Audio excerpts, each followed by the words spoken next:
J'ai vu Piégé, film américain sorti le 9 avril 2025 en France et le 21 mars 2025 aux USA.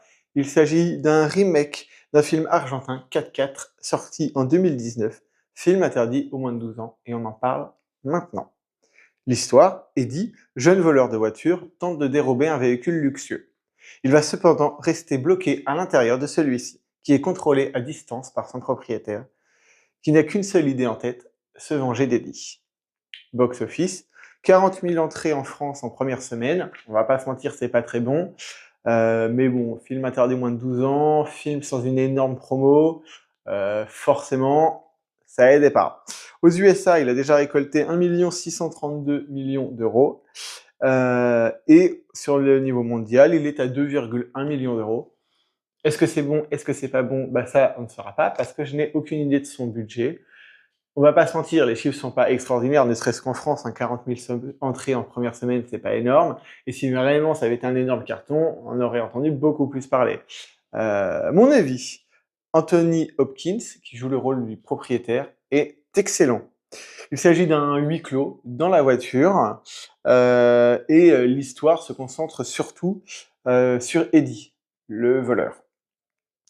Le méchant à la base qui lui veut discuter prend un plaisir à la fin à faire souffrir Eddie. C'est-à-dire qu'au début, il y a juste un pourquoi tu voles mon véhicule, qu'est-ce qui t'amène à là, jusqu'au final où il perd pied et je vous raconte après.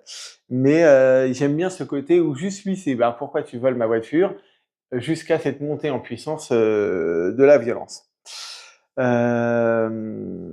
On ne développe étonnamment aucune empathie pour le voleur, qui se veut être le héros du film, qui a une backstory et une histoire qui est en train de nous être racontée. Mais c'est pas que l'histoire est mauvaise en soi, hein, on n'est pas sur une mauvaise histoire, mais on ne développe, ou en tout cas je ne développe aucune empathie à aucun moment pour le mec, le héros, ou en tout cas celui qu'on voit le plus dans le film, qui clairement va souffrir, vraiment. Mais non, moi j'ai envie de dire karma, tu voles un véhicule, tu es puni. Les lois ne seraient pas tout à fait de ce point de vue-là, mais vraiment, aucune empathie, ni même, et là spoiler, ni même pour le propriétaire de la voiture qui finit par mourir.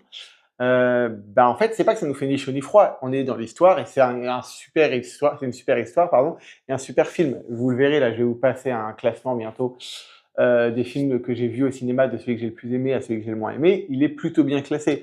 Mais on ne développe une empathie en fait pour aucun des deux personnages. Étonnamment, dans un duo, il y a toujours un truc qui prédomine. Là, on se laisse porter par l'histoire, mais en fait, à aucun moment on a de l'empathie